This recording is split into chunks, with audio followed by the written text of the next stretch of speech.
네, 안녕하세요. 네, 안녕하세요. 오늘 제가 궁금한 건요. 전반적으로 다른 사람들하고 다 잘 지내는데 가까워지면 불편한 사람들. 그런 사람들의 특징에 대해서 좀 궁금합니다.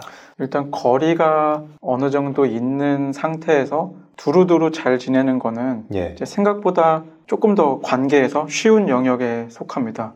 감추고 싶은 것도 감추기 쉬워지고 사실 거리가 있으면 우리가 훨씬 더 안전하다라고 느낄 수 있습니다. 조금 다른 상황일 수 있지만 예를 들면 험악해 보이는 사람이 예. 우리가 그 사람을 TV에서 볼 때 사실 그렇게 불안을 느끼지 않고 저기 길 건너서 있어도 그렇게 불안하지 않은데 이 사람이 지금 내 옆에 앉아있다라고 느끼면은 사실 우리는 이제 불안을 느낍니다. 저보고 험상궂은 사람. 네.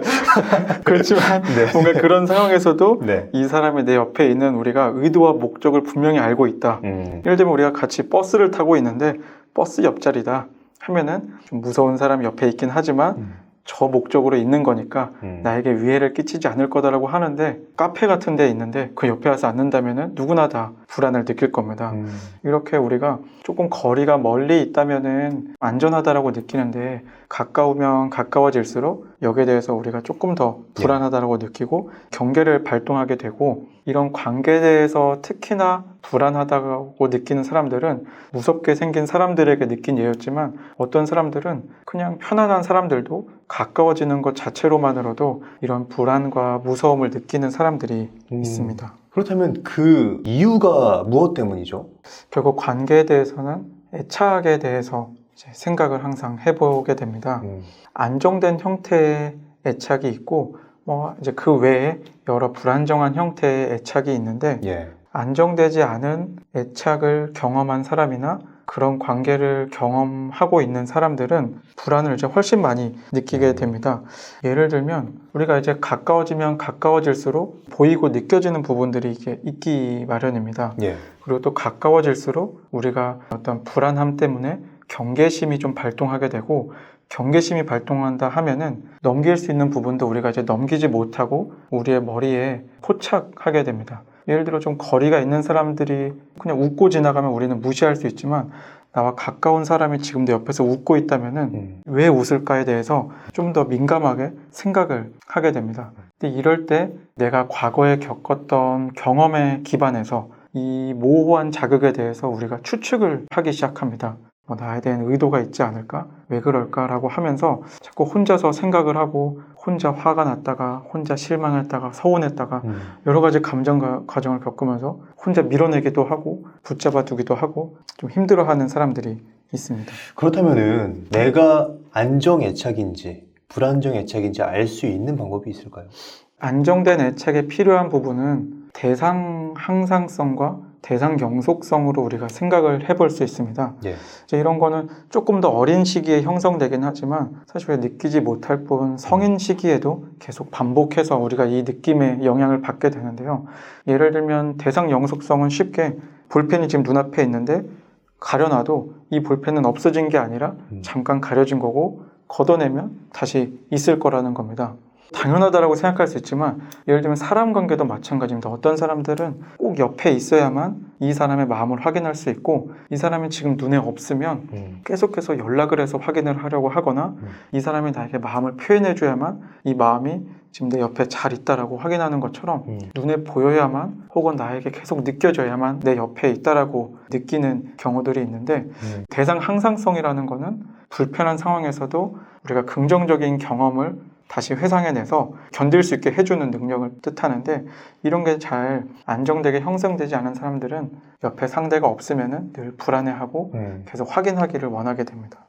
이게 어떻게 보면 그 사람이 나한테 연락하는 횟수에 따라서 내 마음이 요동친다. 네, 그렇다면 나는 지금 불안정한 애착을 가지고 있는 사람일 수도 있다는 얘기네요. 그럴 수 있습니다. 이 사람이 늘 10번씩 연락하던 사람이 하루에 2번 연락하는 날이 살다 보면 있을 수밖에 없는데 그럴 때 안정된 사람은 이 불편함을 과거의 긍정적인 경험을 통해서 이 사람은 나에게 충분히 지금까지 안정된 모습을 잘 보여줬고 나를 가까이 생각해주는 사람이니 이 사람의 연락이 줄어든 거는 바빠서일 거다 라고 우리가 이렇게 잘 견딜 수 있는 마음을 갖게 되는데 불안정한 애착을 갖고 있는 사람은 정말 이 단순한 횟수의 차이에서도 이 사람의 마음이 변했다라고 느끼거나 과거에 있었던 긍정적인 경험이 전혀 이제 소용없어지고 그런 경험은 우연이거나 속였거나 같이 생각을 하고 지금은 다 변해서 당장 확인을 해야만 다시 마음이 안정되는 그런 마음을 갖고 있는 사람들도 있습니다.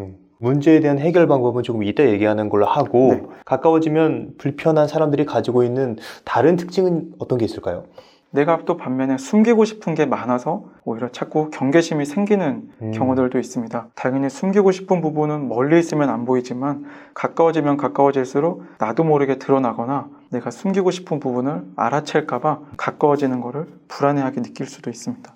그런 마음의 족쇄에서 자유로워질 수 있는 방법이 무엇일까요? 조금 전에 얘기했던 그 숨기고 싶은 부분 이런 게 드러날까봐 내가 사람을 멀리하거나 혹은 드러날까봐 늘 거짓말을 하고 있는 것처럼 느끼느라 이 관계에 충분히 집중하지 못하고 있거나 혹은 스스로 너무 실망되게 느껴지거나 하는 부분들이 있을 수 있어서 이제 내가 뭘 숨기고 있는지 이거를 꼭 숨겨야 되는지 혹은 이 숨기고 있는 거를 표현할 수 있는 건지 표현하면 좋을지 이런 것들을 좀 이제 고민해 봐야 할 것 같습니다. 절대적인 기준으로 꼭 숨겨야 되는 것도 물론 있기는 합니다. 사회적으로, 윤리적으로, 법적으로 내가 혹시 어긋난 게 있다면은 이거는 누구도 허용해 주기 어렵거나 혹은 누가 들어도 불편한 느낌이 들 수 있기 때문에 관계에 변화를 줄 수 있고 이런 부분을 숨기는 거는 어쩌면은 사실 잘 숨겨야 되기도 하죠. 하지만 또 어떤 부분들은 가치적인 부분이 있습니다. 어떤 사람들은 전혀 아무렇지 않게 생각하는 사람도 있지만 어떤 사람들은 정말 꼭 숨기고 싶어 하는 부분들도 있을 수 있거든요. 그래서 왜 나에게 이런 비밀 같은 게 만들어졌는지 과정이 뭐였는지 내가 이거를 왜 이렇게 숨기고 싶어 하는지 이런 부분들을 좀 생각할 필요도 있습니다. 비밀이 될 만한 부분도 아닌데 내가 비밀이라고 느끼는 부분도 있습니다. 그래서 우리가 비밀을 생각할 때에는 크게 두 가지 축으로 보통 생각을 해봅니다. 하나는 비밀을 어떻게 내가 잘 드러낼 거냐 같은 부분입니다. 사실 비밀을 품으면 품을수록 우리는 계속 뭔가 거짓된 관계를 맺고 있는 것 같은 불안이 있을 수 있어서 비밀을 얘기할 수 있는 것도 내 마음이 편해지기도 하고 또 그리고 상대에게도 이 사람이 나를 믿고 이런 얘기를 해주는구나 같은 어떤 관계의 좀 더 발전도 이뤄낼 수 있습니다. 비밀을 어떻게 얘기해야 할까에 대한 고민은 이 사람이 충분히 받아들일 수 있는 관계의 사람인가 이런 얘기를 들을 전혀 준비가 안 돼 있거나 하는 사람에게 속마음에 대한 이야기를 하는 거는 조금 위험할 수 있고 안전한 사람에게 안전한 상황에서 얘기를 해야 한다고 생각을 합니다.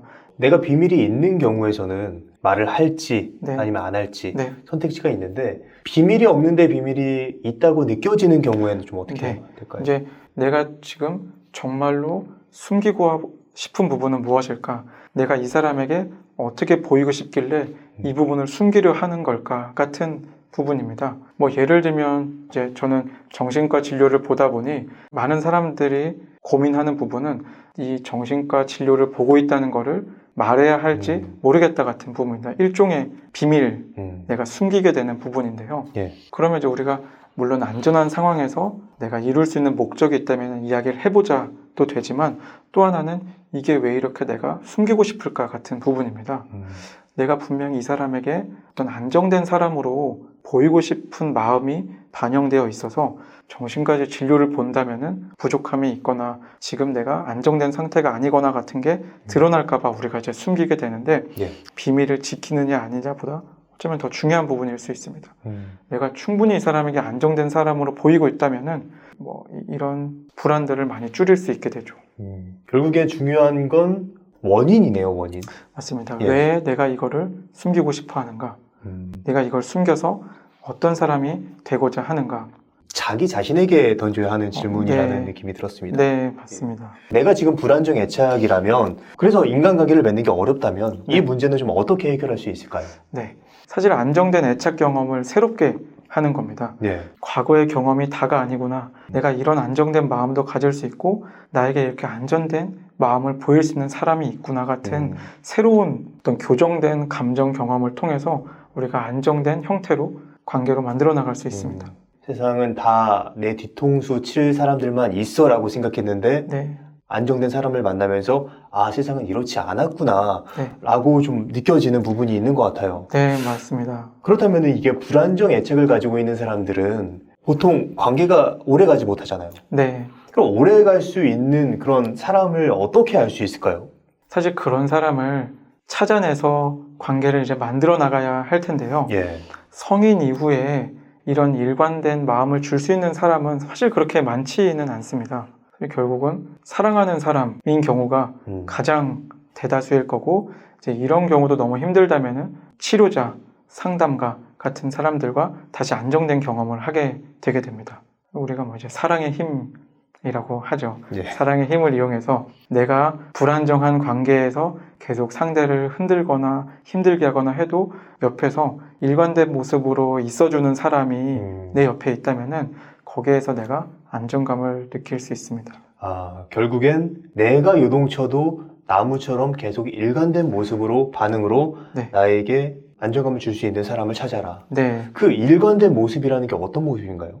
이건 이제 불안정한 애착이 만들어지는 것과 어떤 반대되는 모습인데요. 네. 불안정한 애착이 만들어지는 이유는, 가장 큰 이유는 이제 일관되지 않은 반응입니다. 사실 이건 내가 어떻게 하느냐에 달려있는 게 아니라 상대의 감정에 달려있기 때문에 내가 어떤 노력이나 이런 부분들이 다 소용없다라고 느낄 수 있습니다. 이제 여기에 대한 반대로 안정된 애착이라는 거는 내가 이렇게 하면 이 사람이 받아줄 거다. 하지만 이런 모습들은 이 사람이 싫어할 수 있다. 상대의 감정에 달린 게 아니라 내가 하는 행동에 따라 달려 있어서 이 사람을 혹은 이 관계를 예측 가능하다고 내가 느낀다면은 이런 게 이제 어떤 안정된 형태의 관계일 수 있습니다. 아, 무조건 나한테 잘해주는 사람을 찾는 게 아니네요. 네, 맞습니다.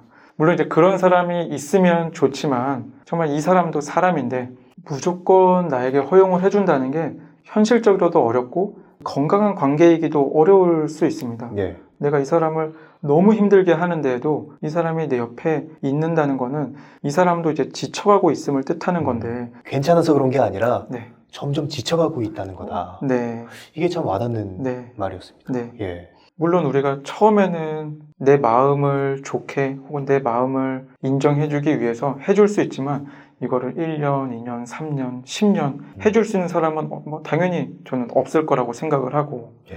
내가 본인을 불편하게 하는 것에 대해서 표현을 해주고 같은 방식으로 같은 정도로 늘 표현을 해주는 사람이라면 안정감을 느낄 수 있고 나도 어쩌면 이런 게 이제 변화의 시작이 될 수 있을 겁니다.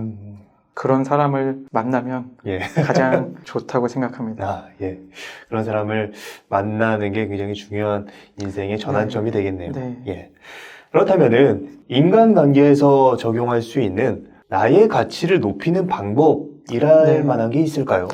가치는 저는 모두가 다르다고 생각하기 때문에 나의 가치가 어디에 있는가를 우리는 이제 생각해 봐야 한다고 저는 늘 말씀을 드립니다. 예. 그래서 내가 어떤 사람이 되고 싶은가, 이 관계를 내가 어떤 모습의 관계로 가져가고 싶은가, 이 관계에서 나는 어떤 사람이 되고 싶은가 같은 방향이 설정되고 이 방향의 설정이 지금의 내 모습과 다르다 하더라도 내가 계속 이런 사람이 되기 위한 의식적인 노력이 필요하다고 생각합니다.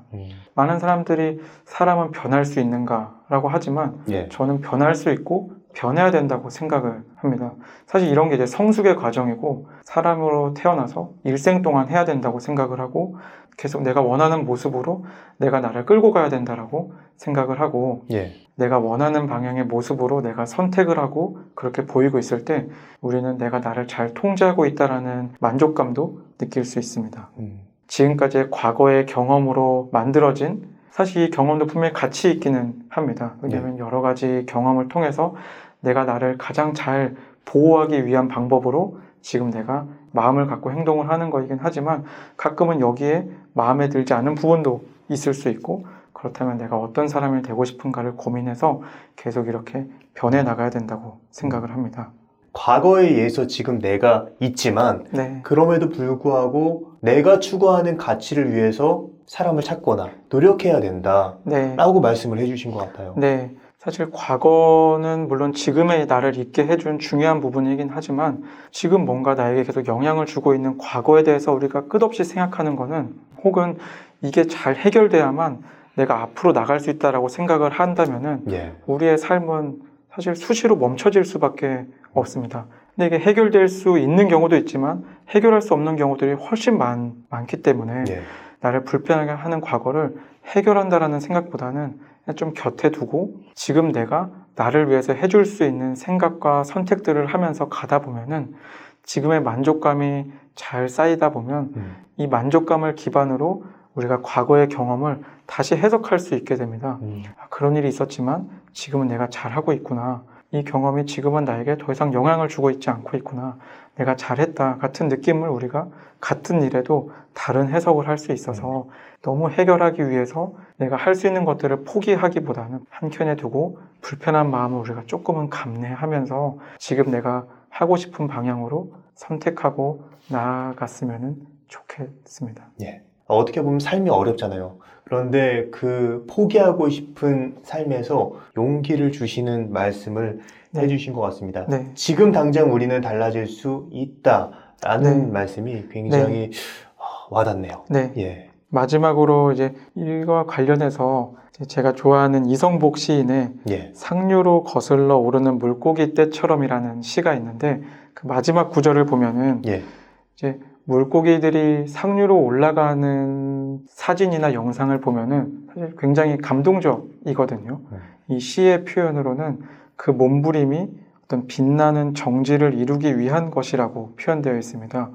우리가 과거의 경험으로부터 만들어진 이 그냥 흘러가는 대로 흘러가는 게 아니라 가끔은 내가 거슬러 올라가고 싶거나 다른 모습이 되기 위해서 어떨 땐 정말 이렇게 해야 되나 싶을 정도로 몸부림처럼 느껴지기도 하지만 정말 어떤 한순간 내가 그 몸부림을 통해서 내가 원하는 방향으로 다른 모습으로 지내고 있는데 그 순간을 느낀다면은 나의 노력과 몸부림이 충분히 가치 있는 일이라고 생각합니다.